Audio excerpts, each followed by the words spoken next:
இந்த காலவேளையில் ஆண்டவர் என்னோடு பேசும்போது ரட்சிப்பை குறித்து ஆண்டவர் கடந்த நாட்களில் பேசி கொண்டு வருகிறார்.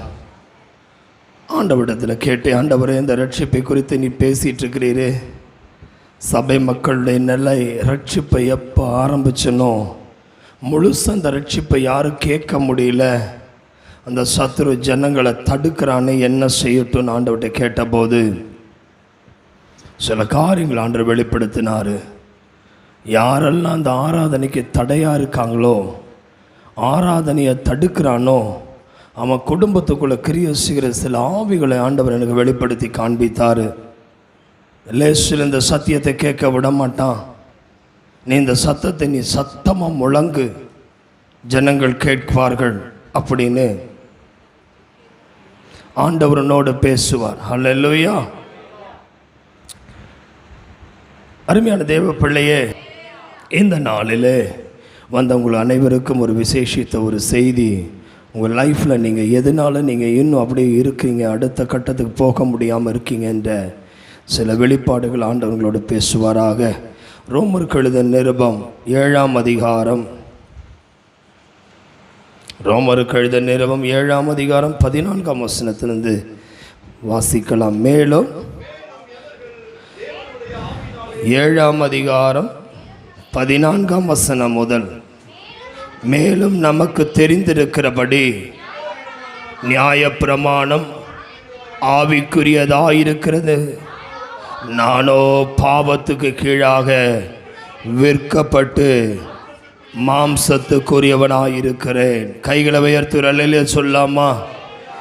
நமக்கு தெரிந்திருக்கிறபடி நியாயப்பிரமாணம் ஆவிக்குரியதாயிருக்கிறது, நானோ பாவத்துக்கு கீழாக விற்கப்பட்டு மாம்சத்துக்குரியவனாயிருக்கிறேன். கைகளை வைத்து ஆமென் சொல்லுங்க. நியாயப்பிரமாணம் என்பது தேவனுடைய சட்ட புஸ்தகம், கர்த்தர் கொடுத்த கட்டளை. பரலோகத்திலிருந்து மோசேயின் மூலமாய் கர்த்தர் பேசினார்.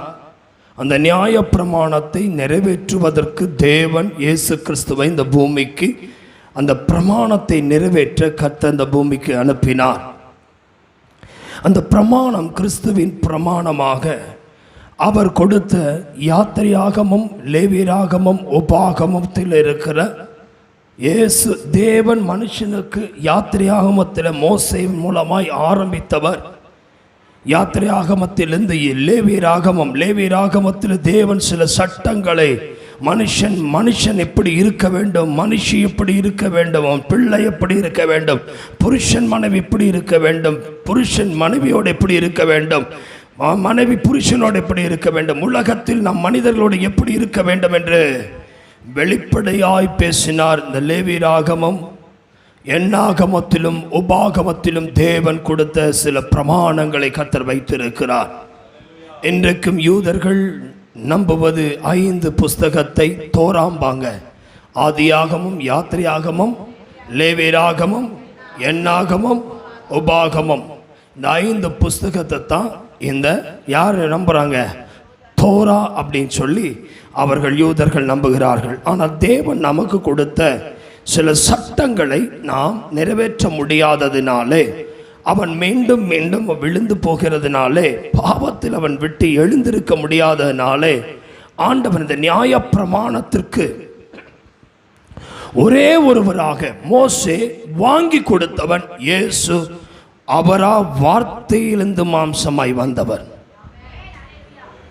மோசே தேவனுடைய வார்த்தையை வாங்கி மக்களுக்கு கொடுத்த போது அவர்கள் கடைபிடிக்க முடியவில்லை. ஆனால் அதை நிறைவேற்றுவதற்கு இயேசுவை தேவன் பரிசுத்தாவின் மூலமாய் இந்த பூமிக்கு தந்தார். எதற்காய் தந்தார் என்றால், நாம் வாசித்த வசனம்தான். கடந்த வாரத்திலே நாம் பார்த்தோம், பவுலுடைய ஊழியத்திலே நிறைய போராட்டங்கள் அவன் வந்தது. ஆனால் அவன் சொன்ன ஒரே ஒரு வார்த்தை, பாவிகளை ரட்சிக்க கிறிஸ்தியஸ் உலகத்திற்கு, என்ன தீமோத்தேயுக்கு என்ன எழுதினாரு, 1 தீமோத்தேயு 1:15 என்ன எழுதினாரு, பாவிகளை ரட்சிக்க கிறிஸ்தியேசு உலகத்திற்கு வந்தார் என்கிற வார்த்தை உண்மை, எல்லா அங்கீகரிப்புக்கும் பாத்திரமானது. அவர்களில் பிரதான பாவி நான் என்றான். ஒரு அல்லேலூயா சொல்லுங்களேன். அவன் தன் வாழ்க்கையிலே இயேசு வந்ததனுடைய முக்கியமான காரணத்தை அவர் அண்டர்லைன் பண்ணி காமிச்சார். பிரதர், இயேசு வந்தது வேறு எதுக்குமே இல்லை, பாவியாய் இருக்கிற என்னை நீதிமானாய் மாற்ற. ஒரே வார்த்தை முடிஞ்சது. பழைய ஏற்பாட்டில் பாவியாய் இருந்த மனிதன் ஆசரிப்பு கூடாரத்துக்கு ஆட்டுக்குட்டியை கொண்டு போகணும், புறாவை கொண்டு போகணும், கன்றுக்குட்டியை கொண்டு போகணும், இந்த மாதிரி நிறைய பலிகளை செலுத்தணும். ஆனால் பலிபீடத்துக்கு வந்து அவன் பாவம் செய்த அவனுடைய பாவங்கள் பிராயச்சித்தம் முடித்த உடனே ஆசாரியன் அதை பலி செலுத்தி இரத்தத்தை கொண்டு போய் அந்த பெட்டியில், உடன்படிக்கை பெட்டியில் தெளிச்சிருவான். அவன் பாவம் மன்னிக்கப்பட்டுரும். நல்லா கவனிங்க. ஆனால் கிறிஸ்து என்கிற ஒரே பலியானவர், ஒரே குமாரனானவர், தேவனுடைய ஒரே ஒரு குமாரனானவர் இந்த பூமிக்கு நமக்கு அனுப்பினதனுடைய மிக மிக முக்கிய காரணமே நம்முடைய பாவங்கள்லேருந்து ரட்சிக்கப்பட. சரிங்களா? வியாதியை கொண்டு வருது பாவம்தான், வியாதியை கொண்டு வரும். பைபிள் அது சொல்லுதுங்க. அப்ப பாவம் மன்னிக்கப்பட்டா நீ வியாதியிலிருந்து குணமாகலாம். அடுத்தது சாபம் கொண்டு வர்றது பாவம் தான், சாபத்தையும் கொண்டு வரும். பாவம்னு மேலே எழுதிக்கிங்க, அப்படியே நீ ஏரோ போட்டு அப்படி வரலாம். பாவம் சாபத்தை கொண்டு வந்தது, பாவம் வியாதியை கொண்டு வந்தது, பாவம் தேவனுடைய அன்பை விட்டு பிரித்தது, பாவம் அசுத்தாவியை கொண்டு வந்தது, பாவம் தேவனுக்கும் நமக்கும் பிளவை கொண்டு வந்தது, பாவம் நித்தியத்தை நம்மை விட்டு மாற்றினது. பாவம் அப்படி இந்த பாவம் சின், SIN, இந்த பாவம் பாருங்க மனுஷனையும் தேவனை விட்டு பிரிக்கிறதாய் மாறுது. அழகமணிங்க. அப்ப இந்த பாவத்தை விட்டு ஒரு மனுஷன் விடுதலை ஆயிட்டானாவே, பாவத்திலிருந்து ஒருத்தன் ரட்சிக்கப்பட்டுட்டானாவே, சாபம் நீங்கிருச்சுன்னா ஆசீர்வாதம் உள்ள வந்துடும், வியாதி நீங்கிருச்சுனாவே சுகம் உள்ள வந்துடும். உங்ககிட்ட தான் பேசிட்டு இருக்கிறேன் நான். பாவம் நீங்கிருச்சுனாவே வீட்டுக்குள்ள நன்மை வந்துடும். பாவம் நீங்கிருச்சுனாவே தேவனோடு ஐக்கியப்பட ஆரம்பிச்சிடும். பாவம் நீங்கிருச்சுனாவே தேவனுடைய ராஜ்யம் நமக்குள்ள வந்துடும். பாவம் நீங்கிருச்சுனாவே நம்ம பரலோகத்துக்கு நீதிமானாய் மாறிட்டாவே பரலோகத்துக்கு போவதற்கு வாசல் திறக்கப்படும். அப்ப மெயின் ஒரே ஒரு ஃபார்முலா இருந்து வர்றது இத்தனையும் பாவம் என்கிற அந்த ஃபார்முலா, அந்த கிரியையிலேருந்து இத்தனை பிரான்ச்சஸ் உருவாயிருக்கு. கேட்டிங்களா? ஒரே ஒரு பாவம்ங்கிற ஒரு விதையிலேருந்து பலதரப்பட்டதான பிரான்ச்சஸ் அது உருவாயிருக்கு. அதனால தான் பவுல் சொல்றாரு, ஐயா கிறிஸ்து வேறு எதுக்குமே வரல, கிறிஸ்து வந்தது என்னை பாவத்தை மன்னிக்க, அப்பா ஆசீர்வதிக்க இயேசு வரல, இயேசு வந்தது என் பாவத்திலிருந்து ரட்சிக்க அவர் வந்தார். நீங்க பாருங்க, இப்ப நீங்க என்ன பண்றீங்கன்னா உல்டாவா நீங்க கேட்டுட்டு இருக்கீங்க. ஆண்டவர்கிட்ட பாவத்தை கீழே விட்டுட்டு இந்த கீழே இருக்கிறது எல்லாமே இந்த ஏரோ மார்க் போட சொல்ல பார்த்தீங்களா, இதெல்லாம் மேலே கொண்டு வந்துட்டீங்க. ஆசீர்வாதம் வேணுங்கிறீங்க, சுகம் வேணுங்கிறீங்க, பரலோகம் வேணுங்கிறீங்க, நித்தியம் பார்க்கணுங்கிறீங்க, தேவனை, இதெல்லாமே நீங்கள் என்ன செஞ்சிட்டீங்க? உல்டாவாகிட்டீங்க. பாவம் கீழே இருக்குது, அதுக்கு மேலே இதெல்லாம் கேட்குறீங்க. அதனால தான் இன்னைக்கும் நம்ம இருந்த மாதிரியே இருக்கிறோம். நீங்களே உங்களை சொல்லுங்க, ஆவிக்குரிய வாழ்க்கையில் நீங்கள் குரோத்தில் இருக்கீங்களா? பாவம் கீழே வந்துருச்சு, இந்த மேலே இருக்கிறதெல்லாம் என்ன பண்ணிட்டு இருக்கிறோம்? வேணும் வேணும் வேணும் வேணும். நம்ம இதை விட மாட்டேங்கிறோம், இதை விட மாட்டேங்கிறோம், அது வேணுங்கிறோம். அதனால தான் இப்படி இருக்கிறோம். நம்ம வித்திலும் இல்லை, லென்த்லையும் இல்லை, குரோத்திலும் இல்லை, ஹைட்லையும் இல்லை, எதுலையுமே இல்லாமல் இப்படியே ஷார்ட்டா இருக்க காரணம் என்னன்னா, விட வேண்டியதை ப்ளீஸ் சொல்லுங்களேன். உன் பிள்ளை படிக்கலையா? விட வேண்டியதை சொல்லுப்பா, விடல. உன் மனைவியா வியாதி குணமாகலையா? விட வேண்டியதை. வீட்டில் பணம் வரலையா? விட வேண்டியதை சொல்லிட்டே வாங்க. விடல. கடனாளியா இருக்கியா? விட வேண்டியதை. நல்லா கவனிங்க, உங்க லைஃப்ல இது எல்லாமே கிடைக்கலனா எங்கேயோ ஒரு பக்கம் நம்ம லாக் ஆயிட்டோம்னு அர்த்தம். உங்களுக்கு இன்னைக்கு நல்லா ஈஸியா புரியும்படியே சொல்லித்தரேன். பவுல் அதனால தான் சொல்றாரு, மேலும் நமக்கு தெரிந்திருக்கிறபடி நியாயப்பிரமாணம் ஆவிக்குரியதாயிருக்கிறது. சார், உங்களுக்கு கொடுக்கப்பட்ட அந்த சட்ட புஸ்தகம், வேத புஸ்தகம், நல்லா கவனிக்கிறீங்களா? நான் அதை தியானிச்சு பார்த்தேன். ஆண்டவர் நியாயப்பிரமாணத்தை எங்க நிறைவேற்றினார்னு பார்த்தீங்கன்னா, நீங்கள் வீட்டில் போய் வாசிச்சு பாருங்க. மத்தேயு 5, 6, 7 3 புஸ்தகத்தையும் வாசிங்க. நோட் பண்ணிக்கப்பா, எழுதிக்க. மத்தேயு 5, 6, 7. இந்த வாரம் உங்களுக்கு அசைன்மெண்ட் தான். எழுதலையா நீங்கள்? எல்லாம் ஒரு காலத்தில் எழுதுனீங்களா? எழுதுங்கப்பா, படிப்பாளி ஆகிட்டீங்க. எழுதி வச்சுங்க. நான் இந்த வாரம் ஃபுல்லாக ப்ராக்டிஸ் பண்ண உங்களுக்கு சொல்லித்தரேன். 5, 6, 7. சார், வீட்டில் சமாதானம் இல்லையா? மத்தேயு 5, 6, 7 சொல்லுங்கப்பா. இந்த ரட்சிப்பை முடித்தோன்னே நான் அந்த 5, 6 தான் வருவேன். ஆண்டவர்கிட்ட நான் கேட்டேன், ஆண்டவர் இதை நான் மக்களுக்கு அதை சொல்லி ஆகணுமே அப்படின்னு. நிறைய இருக்குது. மத்தேயு 5, 6 நீங்கள் எப்பவும் வாசிக்கிற மாதிரி வாசிக்காதீங்க. ஒவ்வொரு வசனத்தையும் பிள்ளைகளுக்கு படிக்க வைங்க. இந்த வாரம் ஃபுல்லாக அது வசனத்தை ஒப்பிச்சாலும் பரவாயில்ல. இருக்கீங்களா? பேசுறது புரியுதா? மத்தேயு 6, 7. என் பிள்ளை மனைவி படிக்கலன்னு சொல்லி விட்டுறாதீங்க. இன்றைக்கி போய் இந்த வாரத்தில் 5, 6, 7 3மே ஆண்டுடைய பிரமாணத்தை எழுதி வச்சிருக்கிறார். அதில் இயேசு நியாயப்பிரமாணத்தை அழிக்க வரல, அதை நிறைவேற்ற வந்தார். ஓகேவா? சரி, இப்போ நீங்கள் பாருங்க, நியாயப்பிரமாணம் ஆவிக்குரியதா இருக்கிறது. நானோ யாருக்கிட்ட விற்கப்பட்டேன்? பாவத்துக்கு கீழாக. சார், ஒன்று கவனிக்கிறீங்களா? ப்ளீஸ் கவனிங்க. இந்த விற்கப்பட்டுனாவே உங்களுக்கு புரியும்படியாக சொல்கிறேன். யோசேப்பு எத்தனை வெள்ளிக்காசில் விற்கப்பட்டான்? 20 வெள்ளிக்காசில். 30 வெள்ளிக்காசில் இயேசுவை, 20 வெள்ளிக்காசில் யோசேப்பு விற்கப்பட்டான். யாருக்கு விற்கப்பட்டான்? எகிப்தியர் கையில இஸ்மவேலர்கள் வாங்கிட்டு எகிப்து கொண்டு போன இஸ்மவேல் கையில விற்கப்பட்டான். யாரு கையிலங்க? நல்லா கவனிங்க. இந்த இஸ்மவேலர் யாரு பாருங்க? எகிப்தா. இஸ்மவேலுடைய அப்பா பேர் என்ன? அட பேச, ஆபிரகாம். ஈசாக்குடைய அப்பா பேர் என்ன? இப்ப புரியுதா நான் பேசுறது? அப்ப ஆபிரகாமுடைய சந்ததி ஈசாக்கு. இஸ்மவேலு ஆகாருடைய பிள்ளைன்னு தான் போட்டிருக்குது. எல்லாமே ஆபிரகாமின் பிள்ளைன்னு வரல. நல்லா கவனிங்க. ஆபிரகாம் தேவ சத்தத்தை கேட்டான். தேவ சத்தத்தை கேட்டவன் ஊருங்கிற தேசத்தை விட்டு வர காரணம் என்ன? ஊர் எப்படிப்பட்டதா இருந்தது? ஆபிரகாம் இருந்த ஊர் எப்படிப்பட்ட ஊர்? விக்கிரகம் நிறைந்தது. சொல்லுமா? விபச்சாரம் நிறைந்தது. அடுத்தது வேசித்தனம் நிறைந்தது. அடுத்தது எல்லா பாவங்களுடைய இடத்திலிருந்து ஆண்டவர் அங்கிருந்து நான் உன்னை ஆசீர்வதிக்க மாட்டேன், நான் உன்னை காண்பிக்கும். அப்போ கண்ட தேசம் அல்ல, காணாத காண்பிக்கும், நான் காண்பிக்கும் தேசத்துக்கு. இப்ப நீங்க என்ன செய்றீங்கன்னா, ஊர்லயே இருப்பேன் ஆனா என்ன ஆசீர்வதிக்க நீங்கிறீங்க. தம்பி முடியாது. விளங்குதா உனக்கு? விளங்குதா இல்லையா? நீ இருந்த இடத்துல இப்ப என்ன கேட்கிறேன்? நான் டிரைவிங் பண்றேன், எனக்கு ஆசீர்வதி. வாய்ப்பே இல்லை. நான் வேலைக்கு போறேன், எனக்கு ஆசீர்வதி. எனக்கு டீச்சரா இருக்க.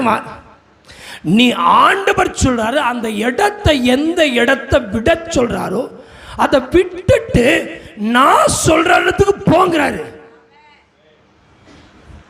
ஒரு ஆமென் சொல்லுங்களேன். இப்போ உங்களுக்கு ஓரளவுக்கு புரிஞ்சிருச்சு. போன இடத்துல ஆண்டுடைய வாக்குத்தத்தம், நான் உன்னை என்ன செய்வேன்? உன்னை நான் ஆசீர்வதிப்பேன். அடுத்தது ஆண்டுடைய வார்த்தை என்னது?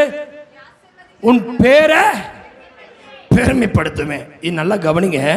அடுத்தது உன் சந்ததிய பூமியில மணலத்தனையாய், பூமியில தூளை பார்க்கிறீங்களப்பா, இந்த தூளத்தனையா நீ கால் வைக்கிற தேசமெல்லாம் உனக்குத்தான் சுதந்திரம். எல்லாமே சொல்லிட்டாரு. ஆனா இவன் எங்க கோட்டை விட்டுட்டான்? நல்லா கவனிங்க. எங்க கோட்டை விட்டுட்டான்? இவன் கிட்ட இருக்கிற வாழ்க்கையில கொடுத்த சாரால இவன் கண்ட்ரோல் பண்ணி வைக்காம இப்ப என்ன செஞ்சிட்டான்னா, தன் கூட இருக்கிற ஆகார் மூலமாய் ஒரு சந்ததி வேணும்னு கேட்டான். யாரு? சாராள். எனக்கு சந்ததி வேணும். இப்ப நீங்க என்ன செய்யறீங்கன்னா, ஆபிரகாமு அழைக்கப்பட்ட அழைப்பு நான் காண்பிக்கும் தேசத்துக்கு போ சொன்னார். நான் உன்னை ஆசீர்வதிப்பேனாரு. இந்த நானுங்கிற இடத்துல இவன் தன்னை வச்சுக்கிட்டான். என்னால தான் சந்ததி உருவாகணும். இவன் என்ன பண்ணிட்டான்? இவனுடைய பிளானிங் எல்லாம் மாறி போச்சு. அப்போ இப்ப இஸ்மவேல் எங்கிருந்து வந்துட்டான்? ஆபிரகாமிலிருந்து வரல, ஆகார் மூலமா வந்துட்டா. அப்போ இந்த ஆகார் மூலமா வந்த பிள்ளை ஈசாக்க முந்திக்கிட்டான். ஆனா முந்திக்கிட்ட அந்த பிள்ளை, அதுக்கு பேர் என்னது? இஸ்மவேல். இஸ்மவேலை பற்றி பைபிள் சொல்லுகிறது, அவன் யார்? துஷ்டன். அவன் யாரு? துஷ்டன். ஆபிரகாமில் இருந்து வந்ததில்ல, ஆனா ஆபிரகாம் மூலமா வந்தது. ஆபிரகாமுடைய வித்து அல்ல இது, ஆபிரகாமின் மூலமாய் வந்தது. ஈசாயின் அடிமரத்திலிருந்து ஒரு வேற ஆண்டவர் கொண்டு வர நினைச்சாரு. இவன் என்ன பண்ணிட்டான்? ஆசீர்வாதத்தை ஆசீர்வதிக்கிறவரை விட்டுட்டு கூட இருக்கிற சாராயினுடைய பேச்சை கேட்டான். அவன் என்ன ஆயிடுச்சுங்க? சபிக்கப்பட்ட ஒரு சந்ததியை அவன் பெற்றெடுக்க வேண்டியதா போச்சு. இப்போ உங்களுக்கு ஒரு அளவு புரிஞ்சிருச்சுன்னு நினைக்கிறேன். அப்ப ஈசாக்கு தான் ஆபிரகாமுடைய பிள்ளை. ஆனா ஆண்டவருக்கு முன்பாக இவன் ஈசாக்குக்கா காத்திருக்காம ஆகார் மூலமாய் ஒரு பிள்ளையை பெற்றான். அவன் மூலமாய் வந்ததுதான் துஷ்டன். அது ஒரு வம்சம் உருவாயிட்டு வருது. இப்ப வாங்க யோசேப்பு பண்டத்துல. இப்ப யோசேப்பு யார் வழியா வந்தவன் சொல்லுங்க? ஆபிரகாமின் பிள்ளை ஈசாக்கு, ஈசாக்குடைய குமாரன் யாக்கோபு, யாக்கோபுடைய கடைசி பிள்ளை யோசேப்பு. விளங்குதான் நான் பேசுறது? நல்லா கவனிங்க. அப்ப இந்த யோசேப்பு ஆபிரகாமுடைய வம்சத்திலிருந்து வந்தவன். 2 லைன் போட்டுங்க. ஆபிரகாம் இந்த பக்கம், ஆமென், இஸ்மவேல். ஆனா ஆபிரகாமிலிருந்து வர வேண்டிய ஆசீர்வாதத்தை விட்டு இப்ப இஸ்மவேல் வழியாய் வந்த அந்த துஷ்டன் மனிதர்கள் ஆபிரகாமுடைய வம்சத்தை இப்ப என்ன பண்ணிட்டு இருக்கிறான்? விலைக்கு வாங்கிட்டான். ஹலோ, இருக்கீங்களா? விலைக்கு விற்கப்படுகிறான். உங்களுக்கு புரியுதுன்னு நினைக்கிறேன். விலைக்கு விற்கப்படுகிறான். எத்தனை வெள்ளி காசுக்கு? 20 வெள்ளி காசு. நல்லா கவனிங்க பிரதர். நீங்க இறந்து போனாலும் உங்களுடைய வம்சம் எங்க போய் விடுதலை ஆகணுமா, இல்ல சுதந்திரமாய் போக போதா, இல்ல துஷ்டனாய் மாறப்போகிறதான்னு பாருங்க. இவன் ஒரு அடிமை பெண்ணின் மூலமாய் பெற்றெடுத்த பிள்ளை இஸ்மவேல். இது இப்போ யாரை அடிமைப்படுத்துறான்? ஆபிரகாமுடைய வம்சத்திலிருந்து வந்த ஈசாக்குடைய பிள்ளை, பேர பிள்ளைய அடிமைப்படுத்தினான். அடிமையா விற்கப்படுகிறான். உங்களுக்கு புரியுதுன்னு நினைக்கிறேன். இதுதான் பவுல் சொல்றாரு. என்ன சொல்றாரு? ஆவிக்குரியதா இருக்கிறது என்னதுங்க? நியாயப்பிரமாணம் ஆவிக்குரியதா இருக்கிறது. நானோ எதற்கு கீழே விற்கப்பட்டு? பைபிளை பார்த்து சொல்லுமா, என்ன பார்த்தா சொல்ல முடியுமா? பாவத்துக்கு கீழாக விற்கப்பட்டு. யோ, இப்ப நிறைய பேர் கேட்குறீங்க, ஐயா மாம்சத்தின் எண்ணங்களை விட்டு வெளியவே வர முடியல. அது காரணம் என்னன்னா, எதுல விற்கப்பட்டிருக்க? இஸ்மவேல் யோசேப்பை விலைக்கு வாங்கிட்டான். இஸ்மவேல் தான் துஷ்டன், இஸ்மவேல் தான் பிசாசு. இதுமே பணத்துக்காக இப்போ பிள்ளைய அவன் என்ன செஞ்சிட்டான்? யோசேப்பை வாங்கிட்டான். பாவத்துக்கு முன்பாக நீங்க நிற்கிறீங்கன்னா, மாம்சம் நியாயப்பிரமாணத்தில் ஆவிக்குரிய பிரமாணம் உங்க வாழ்க்கையில் இல்லாம பாவத்துக்கு கீழாக நீங்க விற்கப்பட்டதுனால தான் இப்போ மாம்சத்துக்குரியவனாக இருக்கீங்க. அல்லேலூயா. வாசிங்க கலாத்தியருக்கு எழுதின நிருபம் வேகமாக எடுங்கம்மா. கலாத்தியர் 5ஆம் அதிகாரம் வாசிங்க. 16ஆம் வசனத்தை வாசிங்க. பின்னும் நான் சொல்லுகிறது என்னவென்றால், ஆவிக்கேற்றபடி நடந்து கொள்ளுங்கள். இன்னைக்கு இப்ப நம்ம என்ன ஜெபம் பண்றோம் சொல்லுங்க பார்க்கலாம். ப்ளீஸ் ப்ரே சொல்லுங்களேன். நம்ம ப்ரே பண்றது என்ன?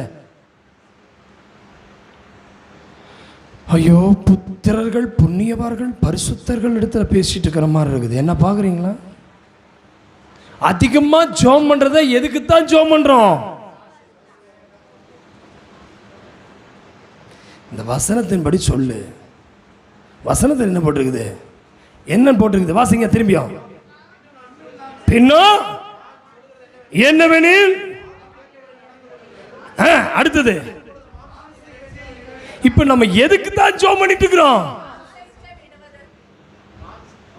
சத்தமா சொல்லுங்க. ஏமா புண்ணியவதிகளே, இந்த மாம்சம் இச்சையை கொண்டு வருது, அதை விட ஜெபம் பண்ணிட்டு இருக்கிறோம். கரெக்டா? இந்த மாம்சங்கிறது கையா? சொல்லுங்க. மாம்சங்கிறது காலா? மாம்சங்கிறது நாக்கா? அட பேசு, வாய் திறந்து பேசு. மாம்சங்கிறது கண்ணா? அட பேசுங்கடா. மாம்சங்கிறது காதா? மாம்சங்கிறது ஹார்ட்டா? ஹலோ, மாம்சங்கிறது அவயவமா? சொல்லுங்களேன். மாம்சங்கிறது என்னது? அதான் பைபிள்ல பார்க்கிறோம். அந்த இச்சை என்ன செய்யணுமா? அப்ப யார் அதை நிறைவேற்றுவது? கை நிறைவேற்றுதா? இல்ல கண்ணு நிறைவேற்றுதா? நம்ம எதுக்காக ஜெபம் பண்றதுங்களா? ஆண்டவரே, என்னை விட்டு இந்த இச்சைய விளக்குங்க. எப்ப விளக்குமா? மேல பாருங்க, என்ன வாசிச்சிருக்கீங்க? அப்ப நீ ஆவி கேட்டபடி நடந்துட்டீனாவே இச்சை உங்களை விட்டு போகும். நல்லா கவனிக்கிறீங்களா? இச்சைங்கிறது என்னெல்லாம் இச்சை? பண ஆசை ஒரு இச்சை, பெண் ஆசை ஒரு இச்சை, ஆண் ஆசை ஒரு இச்சை, வஸ்திரத்தின் மேல் ஆசை அது ஒரு இச்சை. இன்னைக்கு நிறைய இச்சைகள் இருக்கு. உலகத்தினுடைய இச்சை. நல்லா கவனிங்க. அதை விட்டு விலகணும்னா எதுல நடக்கணும் போட்டிருக்குது? ஆவிக்கேற்றபடி நீ நடங்குது. ஹலோ தம்பி, நீ நடந்தினாவே இந்த இச்சைக்கு நீங்க ஜெபிக்க வேண்டாம், அது உனக்கு வரவே வராது. இப்ப நீங்க என்ன பண்ணிட்டு இருக்கீங்கன்னா, எதுல நடக்கல நடக்காம இப்ப என்ன ஜெபம் பண்ணிட்டு இருக்கீங்க? என்னை விட்டு, கண்ணை விட்டு விளக்குங்க, நாவை விட்டு விளக்குங்க, கேட்காம தடுங்க, கையை விட்டு தடுத்துருங்க. இதெல்லாம் அவர்கிட்ட சொல்லிடு. செய்ய வேண்டியது நம்ம, சொல்றது அவர்கிட்ட சொல்லிட்டு இருக்கிறோம். பிள்ளைங்க கேட்குறீங்களா இல்லையா? ஆண்டவர் செய்ய சொல்றது நம்மளை தான் செய்ய சொல்றாரு. நீ நட. எந்த பிரமாணத்தின்படி நட? நியாய பிரமாணமாகிய இந்த கர்த்தருடைய கற்பலகைகளை ஆண்டவர் கொடுத்திருக்கிறாரே, இந்த வார்த்தையின்படி நடங்கிறாரு. ஆவிக்கேற்றபடி நடனா என்ன அர்த்தம்னா, இந்த வசனத்தின்படி நீ நட. அது என்ன ஆயிருமா? அப்பொழுது, எப்பொழுது சொல்லுங்க, நடக்கும் பொழுது இச்சை நிறைவேற்றாதபடிக்கு ஆவிக்குரியதை நிறைவேற்றுவேன். இப்ப அதிகமா நம்ம நிறைவேற்றுவது எதுதான்? சொல்லுங்களேன். யாராவது சொன்னாதான் சொல்றீங்களோ? தூதர்களா நீங்கெல்லாம்? தூதர்களே பாவம் செஞ்சிட்டாங்க. அது ஒரு கதை இருக்குது. தேவனுடைய பிள்ளை நீங்க, ஏஞ்சல்ஸே வந்து என்ன பண்ணிச்சா? லூசிஃபரா இருக்கிறதே பாவம் செஞ்சு கீழே விழுந்துருச்சான். விழுந்ததுனால பாவம் செஞ்சிருச்சு. அப்ப பெருமையா ஒரு பாவமா? பெருமை இல்லாதவங்களும் ஒரு அல்லேலூயா சொல்லுங்க. அல்லேலூயா. ஆஹா, பெருமையே ஒரு பாவம்னா, அந்த பெருமையை நிறைவேற்றாது இருக்கணும்னா எதன்படி நடக்கணுமா? உங்களுக்கு தெரிஞ்சிருச்சு.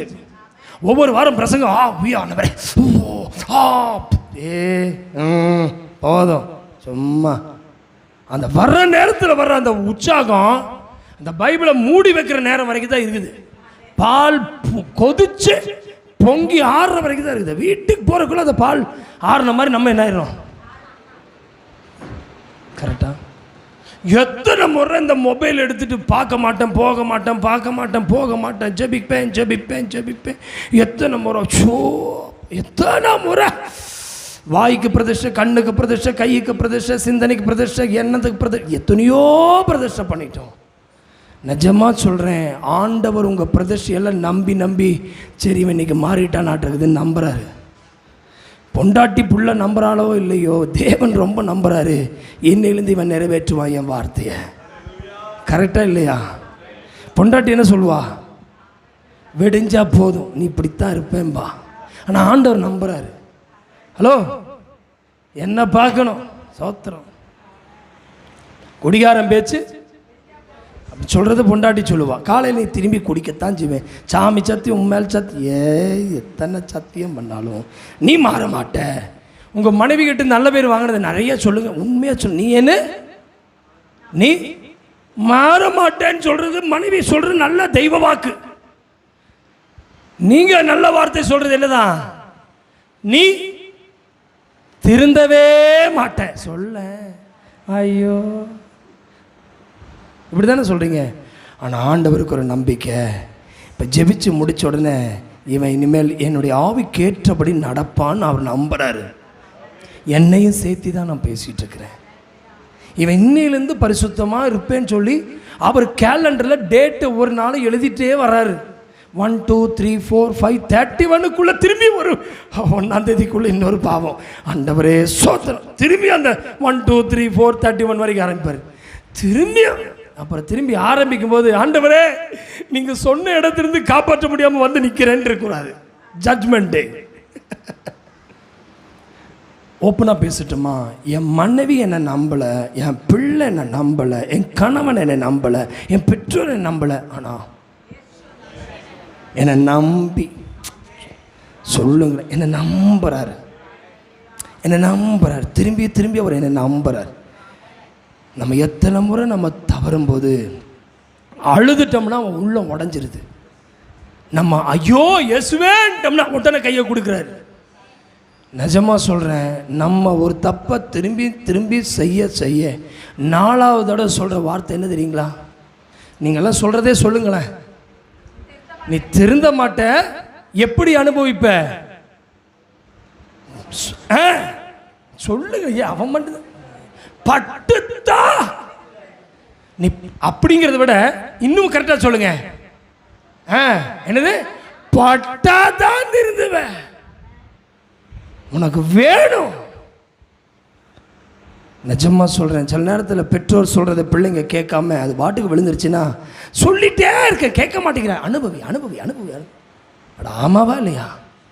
அடா பெற்றோர் என்னை அனுபவின்னு சொல்லலாம். என் கணவன் என்னை வாங்கிக்க வேணும், உனக்கு நல்லா வேணும்படி. நம்முடைய டிமெரிட்டு, நம்முடைய மெரிட் எல்லாமே நம்முடைய பெற்றோருக்கு தெரியும், நம்முடைய கணவன் மனைவிக்கு தெரியும். நம்ம ஊழியக்காரனையும் கூட மறைச்சிடலாம். உங்கள் ஃபேமிலிக்குள்ளே உங்களுக்கு தான் தெரியும். மெரிட்டை விட டிமெரிட் தான் அதிகமாக தெரிஞ்சு வச்சுருப்பீங்க. எழுதி வச்சுங்க.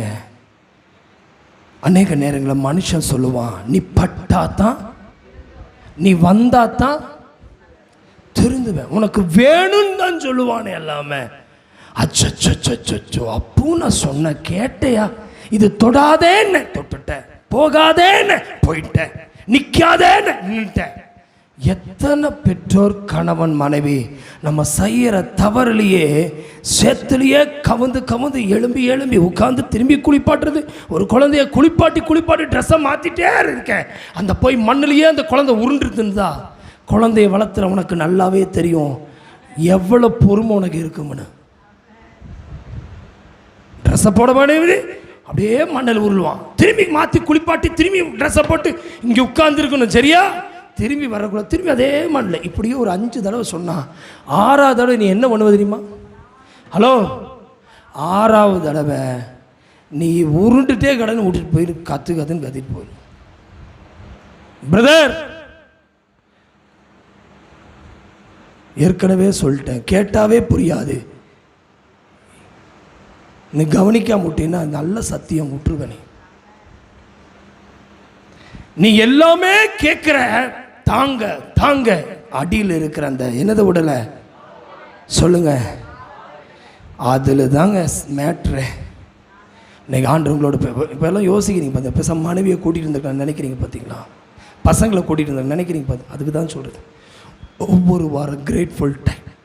என் ஆண்டவர் என்னோட உண்மையாக சொல்கிறேன், இந்த செய்தி எத்தனை வாரங்கள் இப்படி ஆண்டு நம்மோட பேசுகிறான்னு தெரில. நானும் பார்க்குறேன், ஆண்டவன் இப்படி ஆக்குவார், அப்படி ஆக்குவார், எப்படி ஏசுவார், இப்படி பண்ணுவார், என்னென்னமோ பண்ணாலும் அப்படியே தான் இருக்கீங்க. ஆனால் எப்போ ரட்சிப்பை பற்றி பேசணும், சபைக்குள்ளே நிறைய டீலாவ் ஆகுது அப்படின்னு ஆப்சண்ட் நிறைய விழுகுது, லேட்டு டிலே. ஆனால் எனக்கு ஒன்று தெரியும், ஆண்டவர் ரீஃபைன் பண்ணுறாரு. கை உயர்த்தி சொல்லுங்க, இயேசு கூட இருக்கிற யூதாசும் கூட ஆண்டவர் உட்கார வச்சு தான் இருந்தார். சரி, நான் வசனத்துக்குள்ளே வரேன். இன்னைக்கு சொல்லுங்க, ஆண்டவரே, அப்பொழுது நான் மாம்ச இச்சையை நிறைவேற்றாதிருப்பீர்களாக. இப்போ வாசிங்க, 17 வாசிங்க, கலாத்தியர் 5:17. மாம்சம் ஆவிக்கு விரோதமாகவும் ஆவி இச்சிக்கிறது, செய்ய வேண்டும் என்று இருக்கிறவைகளை செய்யாதபடிக்கு.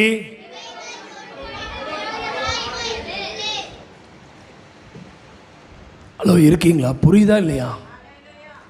ஹலோ, கவனிக்கீங்களா? நெஞ்சார மனசார சொல்லுங்க, இந்த மாம்சம் ஆவிக்கு விரோதமாகவும் ஆவி மாம்சத்துக்கு விரோதமாக எப்படி விரோதமா இருக்கு சொல்லுங்க பார்க்கலாம், சொல்லுங்க பார்க்கலாம்.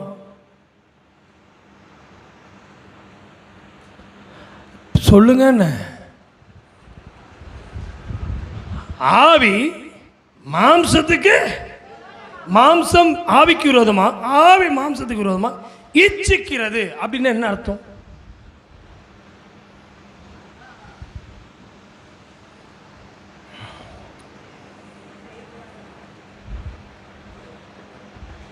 ஐயோ பிரதர், நான் நல்லா கவனிங்க. இந்த இச்சைங்கிறது மாம்சத்துக்குரியது. ஆவியினுடைய மனிதன், ஆவி மனிதன், மாம்ச மனிதன் ரெண்டுமே இருக்கான். இந்த ஆவி மனிதன் ஜெபின்னு சொல்லும்போது மாம்ச மனிதன் சொல்லுவான் முடியல. ஆவி மனுஷி சொல்லுவான் இது பேசாத, வாய மூடுன்னு. ஆனா மாம்ச மனிதன் உள்ளுக்குள்ள இருக்கிறவ சொல்லுவா நான் நியாயத்தை தானே பேசுறேன். ஆவி மனுஷன் சொல்லுவான் நீ முழங்கால் படி போடுன்னு. ஆனா மாம்ச மனுஷன் சொல்லுவான் நீ எல்லாம் பரிசுத்தம் உள்ளவனா, நீ ஜெபிச்சா உனக்கு நடக்குமா, நீ இந்த பாவம் எல்லாம் பண்ணுன்னு வந்தானே. மாம்சத்தை எண்ணங்கள் காமிக்கிறவனெல்லாம் இந்த மாம்சத்தினுடைய ஆவி. இந்த சிந்தனைக்குள்ள வருது பார்த்தீங்களா, நீங்க செஞ்சது, பேசினது, பார்த்தது, எண்ணங்கள்ல வந்தது எல்லாமே ஜெபிக்கும் போது உங்களை போராடும். அப்ப அந்த நேரத்தில் என்ன பண்ணுவீங்க தெரியுமா? பாப்பி சாசே, பாப்பி சாசே, பாப்பி சாசே. இந்த பாப்பி சாசே போறவங்க எல்லாம் போராடிட்டு இருக்காங்கன்னு அர்த்தம். சொல்ல அதுக்கு தான் ஜெபிக்கிறதே இல்லை, அது பெரிய ஆவி உள்ள உட்காந்துருக்குது. அப்போ அதுக்கு தான் பைபிளே தொடரதில்லை. சிப்பு போட்டால் பேப்பரும் கூட அழுக்காயிரும். யாருடைய பைபிள் அழுக்காகாமல் இருக்குதோ அவங்க இன்னும் பைபிளை பெறட்டலேன்னு அர்த்தம். சட்டை போட்டே இருந்தால் தான் வெளுக்கும், சட்டை போட்டே இருந்தால் தான் அழுக்காகும். அந்த மாதிரி பைபிளை நீ திருப்பி திருப்பி திருப்பி உன் பேப்பர் உன் கைவிரல் பட்டுட்டே இருக்க அந்த பேப்பர் இருக்கிற உன் கையில் இருக்கிற அழுக்கெல்லாம் அந்த பேப்பர் அப்சர்வ் பண்ணி வசனத்தில் இருக்கிற வல்லமை உனக்குள்ள வந்துட்டே இருக்கும். ஆனால் நீ என்ன பண்ணுறது தெரியுமா? உன் கோல்டன் பின்னாடி இருக்கிறது கரைஞ்சிடக்கூடாது, போயிருச்சுன்னு. எந்த மனுஷன், நானால இது 8வது பைபிள், இது எனக்கு அதுக்கு மேலே இருக்கும் 10வது பைபிள் நினைக்கிறேன். லைஃப்பில் ஊழியத்தில் 29-30 வருஷம் ஆச்சு. இத்தனை வருஷத்தில் 10-15 பைபிள் இருக்கும் என்னுடைய லைஃப்பில். எத்தனை பைபிள் வாங்கியிருக்கிறேன், எத்தனை பைபிள். நான் என்னுடைய பழைய பைபிளெல்லாம் வீட்டில் நிறையா இருக்கும். அது அப்படியே எல்லாமே இந்த 4 பேர்த்துக்கு தான் போகும், கேட்குறவங்களுக்கும் போகும். அப்படியே போயிருக்கு, நிறைய போயிடுச்சு. எதுக்கு சொல்ல வரேன்னா, இந்த பைபிள் வசனம் உங்களோட பேச பேச நிறைய பேருடைய வாழ்க்கையில் அது விரோதிக்குது உங்களை. மனசார ஜபிச்சு எத்தனை நாள் ஆச்சு? ஹலோ ஹலோ ஆட சொல்ல, நீ மனசார ஜபிச்சு எவ்வளவு நாள் ஆச்சு சொல்லு பார்க்கலாம். நீ கிறிஸ்தவன்,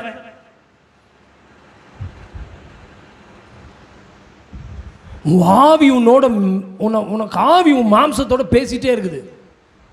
மாம்சம் என்ன சொல்லுதுன்னா ஆவியை பேசுது. நீ பேசாம எப்பவுமே இப்படித்தான் சொல்லுவேன், தன்னை போலே பேசிக்கிறோம். ஆவி சொல்லு சர்ச்சுக்கு போ, மாம்சம் சொல்லு சொந்தக்காரன் தப்பா நினைச்சிட்டானா. ஆவி சொல்லு முழங்கால் படிக்கிட்டு, ஆமா நம்ம ஜபத்தை தான் இதுவரைக்கும் கேட்கவே இல்லையே. எந்த ஒரு மனுஷன் மற்றவருடைய ஜபத்தில் வாழ்ந்துட்டு இருக்கிறானோ, உண்மையா சொல்றேன், அவனுக்கு பஞ்சம்தான் வரும். எந்த மனுஷன் தானா பைபிள் எடுத்து தானா ஜபிச்சு தானா ஆண்டவரோட ஒப்புரவாகி, ஹலோ ஹலோ ஒன்று சொல்லட்டுங்களா, சின்ன கசடு மைண்டுக்கு வந்தாவே நமக்கே தெரியணும் இது தப்பு. உங்க மனசு சொல்லும், இது பார்க்காத, வேண்டாம், தள்ளி விட்டுரு, வேண்டாம் வேண்டாம், தனிமையா போகாத, வேண்டாம் வேண்டாம், தனியா உட்காராத, வேண்டாம் வேண்டாம், உட்காரு, தேவசமத்தில் உட்காரு, சொல்லு சொல்லு சொல்லு. இந்த ஜெபத்தில் போ பிசாசுன்னு சொல்லாத, பிசாசு துரத்திட்டு ஜெபி. ஏன்பா ஒரு மாதிரி முழிச்சிட்டு உட்கார்ந்துருக்கிற? நீ ஜெபத்தில் பிசாசை துரத்தாத. ஜெபிச்சு முடிச்சதுக்கு அப்புறம் தான் பிசாசு இயேசுவிடத்திலே வந்தான் சோதிப்பதற்கு. ஆண்டவரே கல்ல அப்பமாக்கும்னு அப்புறம் தான் வந்தான். ஜெபிக்கும் போது வரமாட்டான் பிசாசு. அப்போ அந்த நேரத்தில் ஆவியானவர் கிரியை செஞ்சுட்டு இருப்பார். அந்த நேரத்தில் நல்லா வாமாயிக்கு. அப்போ சர்வாயுத வர்க்கத்தை தரிச்சுக்க. மாம்சத்தோட யுத்தம் பண்றதுக்கு சர்வாயுதம். நமக்கு மாம்சத்தில் சொல்லுங்க போராட்டம் உண்டு. ஜட ரத்தத்தோடு மாம்சத்தின் கிரிகளோடு போராட்டம் உண்டு. பலவானோட போராட்டம் சொல்ல. முந்தி அவனை கட்டிரு, அவன் உன்னை கட்டுறதுக்கு முன்னாடி அவனை கை கட்டிரு, அவன் எண்ணத்தை கட்டிரு, அவன் சிந்தையை கட்டிரு. ஒரு வீட்டுக்குள்ள போறதுக்கு முன்னாடி, ஆண்டவரே இந்த பொண்ணு என்னை பார்த்துட்டே இருக்கிறா, அவன் கண்ணை கட்டு. ஆண்டவரே இவன் கெட்ட வார்த்தை பேசுற, வாயை கட்டிரு. உனக்கு தெரியும் நீ அங்கே போன விழுந்துருன்னு தெரியும். ஆண்டவரே ஆண்டவரே ஆண்டவரே, இங்கே உட்காந்து ஜெபம் பண்ணாத, அங்கே ஆவி கட்டி இங்கிருந்து போ. அங்கே போய் ரத்தம் ரத்தம் ரத்தம் சொல்லாத. அங்கே போய் ரத்தம் இல்லை, இங்கே ரத்தத்தில் மறைச்சிக்க, இங்கே கிருபைக்குள்ள மறைச்சிக்க, இங்கே அபிஷேகத்தை நேர. வீட்டுக்குள்ள அந்நிய பாஷை பேசிடு, வெளியே போகும்போது தீமை வராது. நீங்க என்ன பண்ணீங்கன்னா, ஸ்பாட்டுக்கு போய் குண்டு இங்கே காண தேடக்கூடாது. குண்டு ஆல்ரெடி உங்க கையில் ரெடியா இருக்கணும். அது வீட்லயே அப்போ லோடு பண்ணிருங்க. உங்க ஜபம் லோடு பண்ற மாதிரி, ஆராதிக்கும் போது லோடு பண்ற மாதிரி, வேதத்தை வாசிக்கும் போது லோட் பண்ற மாதிரி, வீட்டுக்குள்ள இருந்து நீங்க பவரா போங்க. வெளியே போய் பவரை தேடாதீங்க. இப்போ நீங்க என்ன செய்றீங்கன்னா, மீட்டிங்ல போய் பவரை தேடுறது, டிவியில் தேடுறது, யூடியூப்ல தேடுறது. பவர் அங்கே கிடைக்குமா சார்? பவர் உங்ககிட்ட தான் சார் கிடைக்கும். நான் சொல்றேன், பவர் பேங்க்ல எவ்வளவு நேரம் கரண்ட் நிற்கும்? இதுதான் யூடியூப். அந்தந்த நேரத்துக்கு சார்ஜ் பண்ணிக்கும், அவ்வளோதான். ஆனால் எலக்ட்ரிசிட்டி போர்டு இல்லைன்னா, அது பவர் பேங்க் இருந்தும் பேட்டரியில் சார்ஜ் மொபைல் ஏறாது. இதுதான் யூடியூப்பு, டிவி, இது எல்லாமே. அந்தந்த நேரத்துக்கு பவர் பேங்க்கு குத்துற மாதிரி எங்கேயாவது வழியில் போய் ஒரு குத்திடுறோம். அது லைஃபுக்கு பத்தாது. நான் சொல்கிறேன், பவர் பேங்கை வச்சு லைட் எரிய முடியுமா? பவர் பேங்கை வச்சு குடும்பம் நடத்த முடியுமா? அந்த மாதிரி தான் இந்த பவர் பேங்க்குங்கிறது கொஞ்ச நேரத்துக்கு, ஒரு 2 மணி நேரத்துக்கு தாங்கும். அதை நம்பிட்டு போகாத. நான் தான் யூடியூப்ல பிரசங்க கேட்டே இருக்கிறேன்னே, தாங்காது தம்பி. நான் தான் பாட்டு எப்போ கேட்டே இருக்கிறேனே, கேட்டா போதாது, என் வாயிலிருந்து அந்த பாட்டு வரணும். வசனம் கேட்டா போதாது, வாயிலிருந்து வசனம் வரணும். ஆராதிக்கிறத பார்த்தா போதாது, நான் ஆராதிக்கணும். வசனத்தை என் மைண்டுக்குள்ள கொண்டு வரணும். கேட்டா போதாது. இது புரியுதா இல்லையா? நிறைய புரியாம தான் உட்காந்துருக்கீங்களா, இல்லை புரிஞ்சு உட்காந்துங்க? ஒரு அழிலே சொல்லுங்க. எனக்கும் சேர்த்து தான் ஆவியான பேசுறாரு. என்னைக்கு சொல்றேன், மாம்சம் உங்களுடைய ஆவியோட போராடுது, அந்த ஆவி மாம்சத்தோட போராடுது. 2 பேரும் அது இச்சைக்கு போராடுதுங்க. மாம்சம் சொல்லுது, அதை நிறைவேற்று. உன் மனைவி தான் இப்படி பேசுறாள், மனைவி தான் இப்படி சண்டைக்குனே நிற்கிறாள். ஆமென். புருஷன் சொல்லுவான், ஆமென். மனைவி சொல்லும், புருஷன் தான் இப்படி உனக்கு கூட ஒத்துழைக்காம இருக்கானே, பேசு பேசு பேசு. அது மாம்சம் சொல்லும்.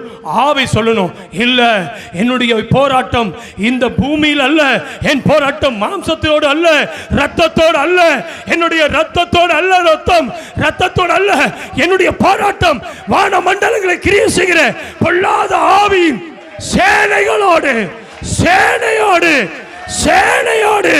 நல்ல கைத்தட்டி ஆவியில் நிறைந்து அபிஷேகத்தை பெற்று வாங்கிக்க. சேனையோடு. Fire, fire, fire. ஹல்லேலூயா. என் யுத்தம் என் மனைவியோடு அல்ல, என் யுத்தம் என் கணவனோடு அல்ல, என் யுத்தம் என் பிள்ளைகளோடு அல்ல, என் யுத்தம் வேலை செய்கிறவனோடு அல்ல, என் யுத்தம் என் ஆவியோட, என் யுத்தம் ஆவியும் மாம்சத்தோட. இப்ப நான் சொல்றேன், வெளியே நான் ஜெயாலியா இருக்கலாம், என் ஆவி மாம்சத்தை ஜெயிச்சிருந்தா, என் ஆவி தேவனுடைய வருகையில இந்த ஆவியின் வசனத்தின்படி நடக்கும், நடக்கும். ஆவியின்படி நடப்பேன், ஆவியின்படி நடப்பேன். இந்த சத்தத்தை கேட்டுக்கொண்டு கருமையான தேவ பிள்ளையே, உனக்கு போராட்டம் தாயோட அல்ல, உன் போராட்டம் பிதாக்கள்மாரோட அல்ல, உன் போராட்டம் குடும்பத்தாரோட அல்ல, உன் போராட்டம் ஆவிகளும் மண்டலத்தோடு, ஆவியின் மண்டலத்தோடு.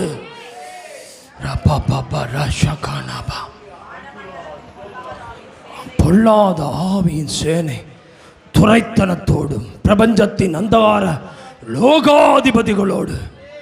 அப்போ உங்க வீட்டில் ஏதாவது சண்டை வருதுன்னா, உன் மனைவிக்குள்ள ஒரு ஆவி போராடுது, உன் மாம்சம் அதோட ஒத்துழைக்கும். அவ கெட்ட வார்த்தை பேசுற, நீயும் பேசுற. அந்த நேரத்தில் எங்க இருந்தது பவர் பேங்க்ல, எங்க கெட்ட வார்த்தை எங்க இருந்து வந்துச்சு உனக்கு சொல்லு. நீ அந்நிய பாஷை பேசுறவன் தானே, அப்ப எப்படி நீ வாயில கெட்ட வார்த்தை வரலாம்? கெட்ட வார்த்தை பேசி மன்னிப்பு கேட்காத. நீ மன்னிப்பு கேட்டவங்கிறது மறந்துடாத. என் பாவம் என்னை நான் உயர்த்தாதபடிக்கு, என் மேன்மை, என்னுடைய ஞானம், என்னுடைய வசனத்தின் மேன்மை என்னை உயர்த்தாதபடிக்கு ஒரு முள் சாத்தான் என்னை குட்டும் போது நான் ஆண்டவரே சொல்லணும். அப்ப கிருபையை தருவாரு.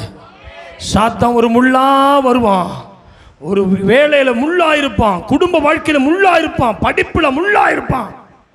அவன் குத்த குத்த உன் மாம்சம் ஒரு நாளும் மாம்சத்தை வெளிப்படுத்தக்கூடாது. மாம்சத்துக்குள்ளிருந்து ஆவி வெளிப்படும் போது இன்னைக்கு சொல்ல, ஆண்டவரே எனக்குள்ள இந்த மாம்சம் வெளிப்படக்கூடாது.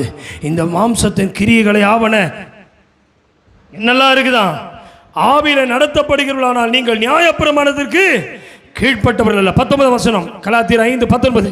மாம்சத்தின் கிரியை எப்படி இருக்குதான்? வெளியரங்கமா இருக்கிறது. எதெல்லாம்? விபச்சாரம், வேசித்தனம், அசுத்தம், காமவிகாரம், விக்கிரகாராதனை, பில்லிசூனியம், பகை, விரோதம், வைராக்கியம், கோபம், சண்டை, பிரிவினை, மார்க்கபேதம், பொறாமை, கொலைகள், வெறிகள், களியாட்டுகள் முதலானவைகளே. எத்தனை கிரியைங்க? கரெக்டா எண்ணி பாருங்க, எத்தனை இருக்குது? 17 மாம்சத்தின் கிரியை. அல்லேலூயா. எத்தனை கிரியை இருக்குது? சத்தமா சொல்லுங்க, எத்தனை இருக்குது? அப்போ சண்டை போடாதவங்களால அல்லேலூயா சொல்லுங்க. அல்லேலூயா.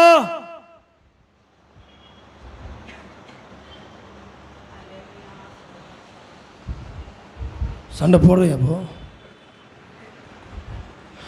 சரி, அடுத்தது கோபம் இல்லாதவங்களால ஒரு அல்லேலூயா சொல்லும். அல்லேலூயா. அப்போ உங்களுக்கு புரிஞ்சிருச்சு, இவைகள் எல்லாம் தான் என்னுடைய மாம்சத்தின் கிரியை.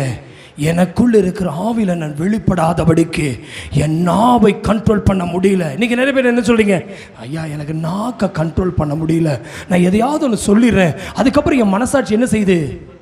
நல்லா கவனிங்க. சாத்தா என்ன செய்வான்னா, அந்த கிரியையை, நமக்குள்ள இருக்கிற கிரியை அவன் தூண்டவும் வச்சிருவான், அதை ஞாபகப்படுத்துறவும் அவன் தான், அவன் செய்ய வைக்கிறது அவன் தான். பலியாட ஆனது யார் தான்?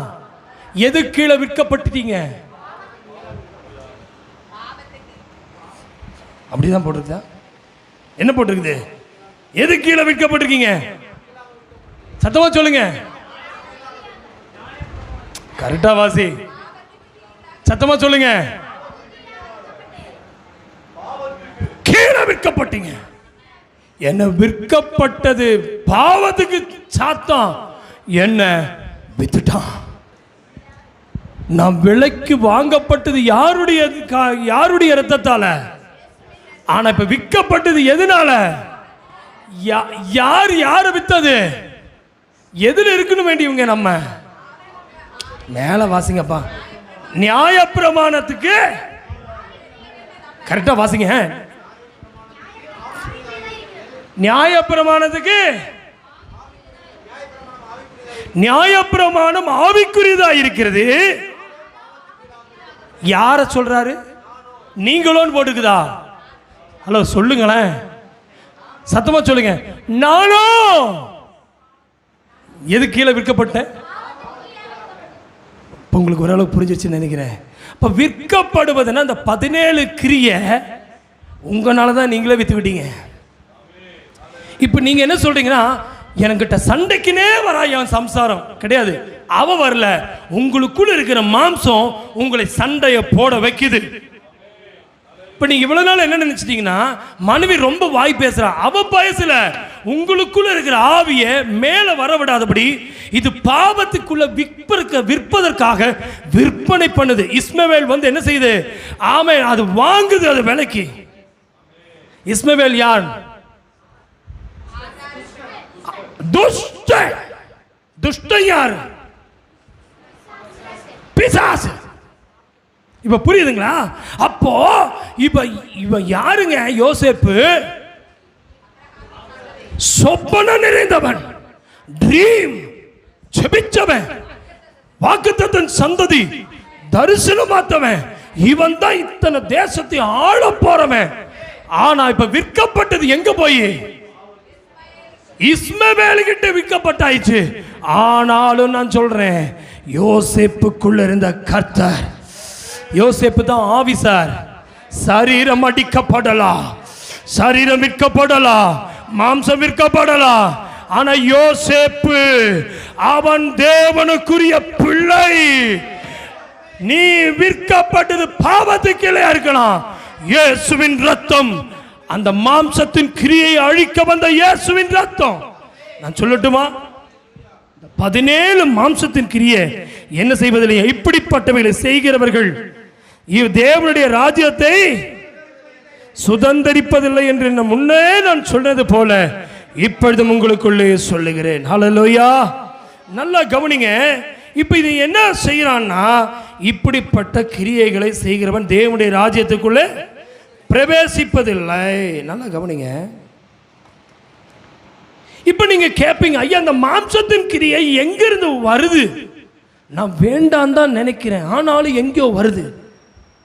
வாசிங்க மார்க் எழுதின சுவிசேஷத்தின் புஸ்தகம் 7ஆம் அதிகாரம் 20ஆம் வசனத்தை வாசிங்க. மார்க் 7:20 முதல். மனுஷனுக்குள்ள இருந்து புறப்படுகிறதே. கைகளை உயர்த்தி ராமின் சொல்லுங்க.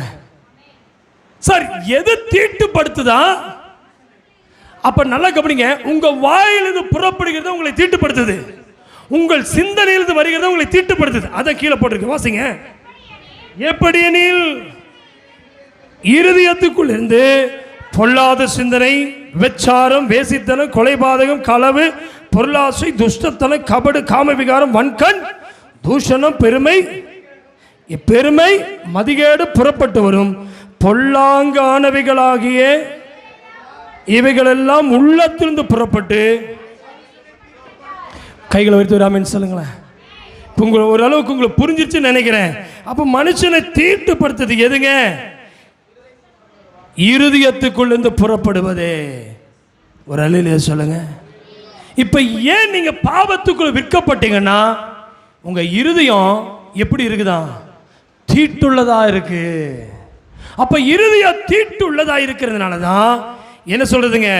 என்ன பார்த்தோம்? வாசிங்க. அதே ரோமருக்கு எழுதின நிருபம் 7ஆம் அதிகாரம் 15 வாசிங்க பார்க்கலாம்.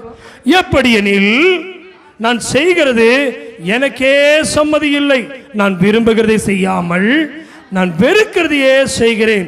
இப்படி நான் விரும்பாததை செய்கிறவனாயிருக்க நியாயப்பிரமாணம் நல்லதென்று ஒத்துக்கொள்கிறேன். ஆதலால் நான் அல்ல, எனக்குள் வாசமாயிருக்கிற அப்படி செய்கிறேன். அது எப்படி எனில் 18, என்னிடத்தில் அதாவது என் மாம்சத்தின் நன்மை வாசமாயிருக்கிறது இல்லை என்று நான் அறிந்திருக்கிறேன். நன்மை செய்ய வேண்டும் என்கிற விருப்பம் என்னிடத்தில் இருக்கிறது, நன்மை செய்வதோ ஆதலால் நான் விரும்புகிறதை நான் விரும்புகிறத நன்மையை செய்யாமல் விரும்பாத அந்தபடி நான் விரும்பாத நான் செய்தால் நான் அல்ல, எனக்குள் வாசமாயிருக்கிற 21 ஆனபடியால் நன்மை செய்ய விரும்புகிற என்னிடத்தில் தீமை உண்டு என்கிற ஒரு பிரமாணத்தை காண்கிறேன். 22ஆம் வசனம், உள்ளான மனுஷனுக்கு ஏற்றபடி தேவனுடைய நியாய பிரமாணத்தின் மேல் பிரியமாயிருக்கிறேன். கைகளை பிடித்து ஆமென் சொல்லுங்க. நீங்க எதுல பிரியமா இருக்குன்னு ஆண்டவர் சொல்றாரு? வசனத்தில் பிரியமாய். இப்ப சொல்லட்டுமா? சங்கீதம் 1க்கு போயிடலாமா? கர்த்தருடைய வேதத்தில். இப்ப புரிஞ்சிருச்சுங்களா? எப்ப அந்த மாம்சத்தின் கிரியைக்கு நீங்க எதிர்த்து நிற்க முடியும்? நியாயப்பிரமாணத்திற்கு நீங்க பிரியமா நடந்தீங்கன்னா. பிரதர் புரியுதா உங்களுக்கு? பிரதர் அப்ப நியாயப்பிரமாணம், கர்த்தருடைய வேத பிரமாணம், இந்த வசனத்தை கர்த்தருடைய வேதத்தில் பிரியம் இருந்தால், இரவு பகல் அதன் மேல் தியானம் இருந்தால் அவன் எப்படி இருப்பானா? பாக்கியவானா இருப்பான். பவுல் என்ன சொல்றாரு? நான் செய்யல, நான் விரும்புறது என்னால செய்ய முடியும். பிரதர், நீ விரும்புறது எந்த வேலை கிடைக்கல பாத்தியா? நீ விரும்புற வாழ்க்கை இன்னும் உங்களுக்கு அமையல தெரியுதா? பிரதர் உங்களுக்கு எதாவது புரியுதா? விரும்புற மாதிரி குடும்ப வாழ்க்கை நடத்த முடியல பாத்தீங்களா? விரும்புற மாதிரி நம்ம படிப்புல நம்ம ஜெயிக்க முடியல பாத்தீங்களா? அது நான் அல்ல, எனக்குள் வாசமாயிருக்கிற பாவம். பாவம் எங்க வாசமாயிருக்குதா? உள்ளே. அப்ப உள்ளே என்ன? எந்த இடம்?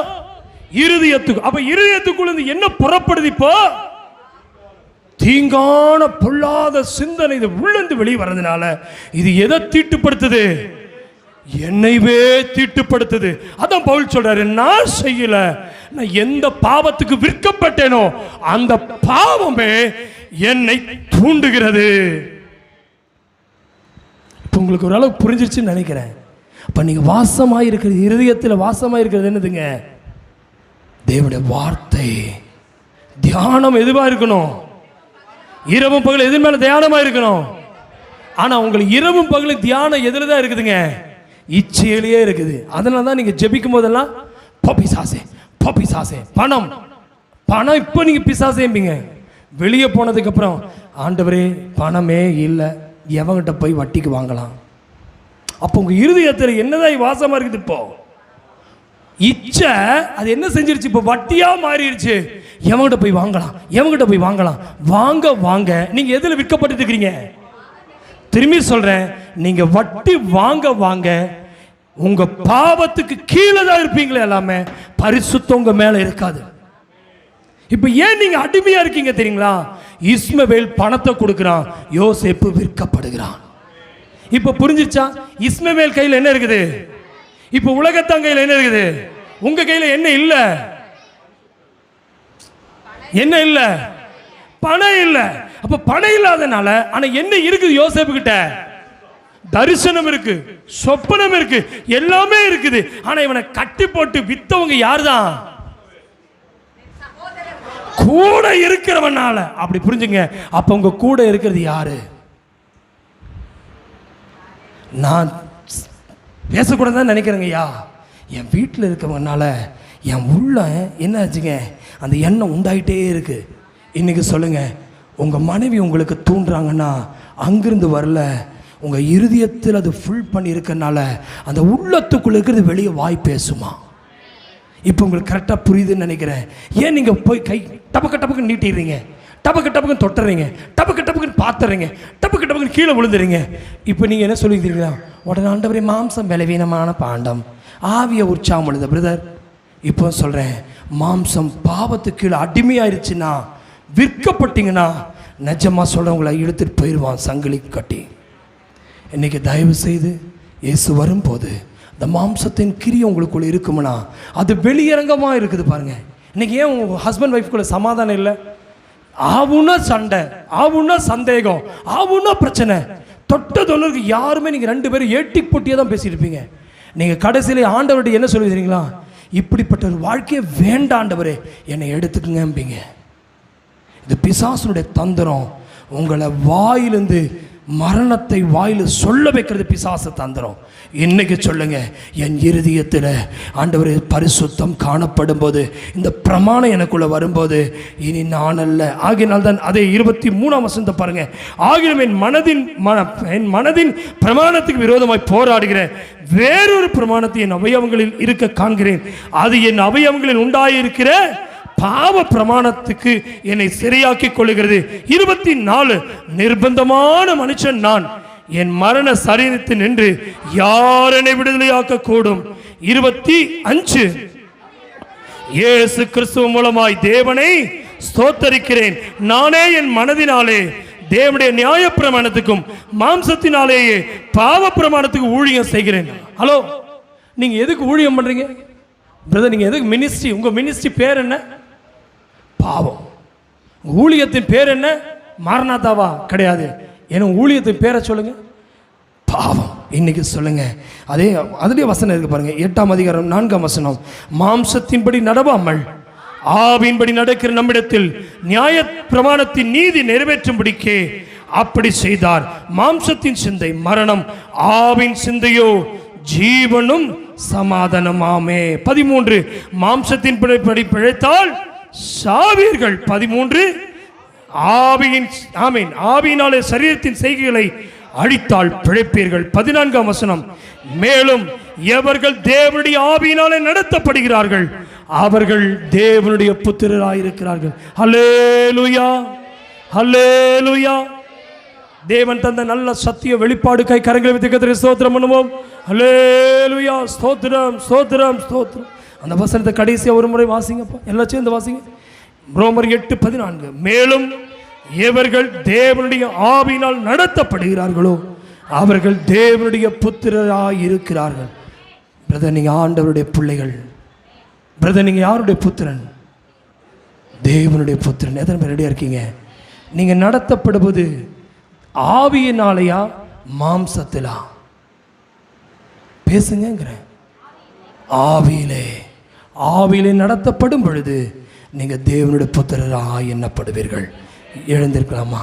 கண்களை அடைப்போம், ஜெபம் செய்வோம். ஆண்டவர் சொல்லுங்க, ஆண்டவரே யாரும் வேடிக்கை பார்க்காதீங்க, கண்ணை முடிக்கிங்க ப்ளீஸ், கண்ணை முடிக்கிங்க. ஆண்டவர் எங்கூட பேசின வசனத்துக்காக ஸ்தோத்திரம். யாரும் வேடிக்கை பார்க்காம கண்ணை அடைச்சிருங்க.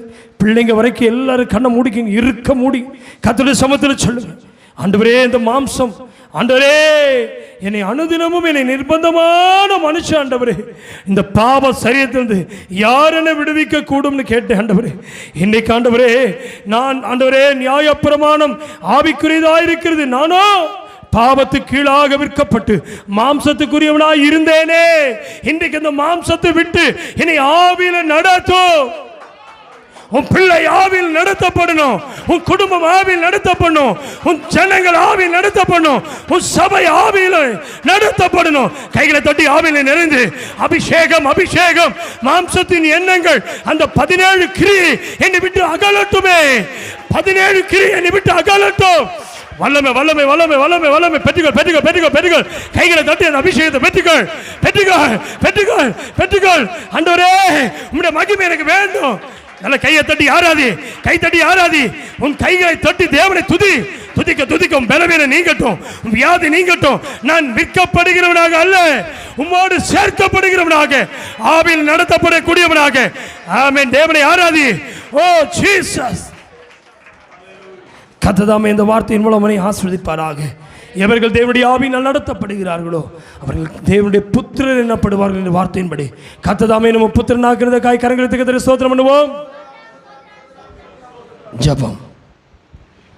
எங்கள் நல்ல ஆண்டவரே, இந்த ஆசீர்வதிக்கப்பட்டதான நல்ல நேரத்துக்கு ஜெபிக்கிறேன்ப்பா.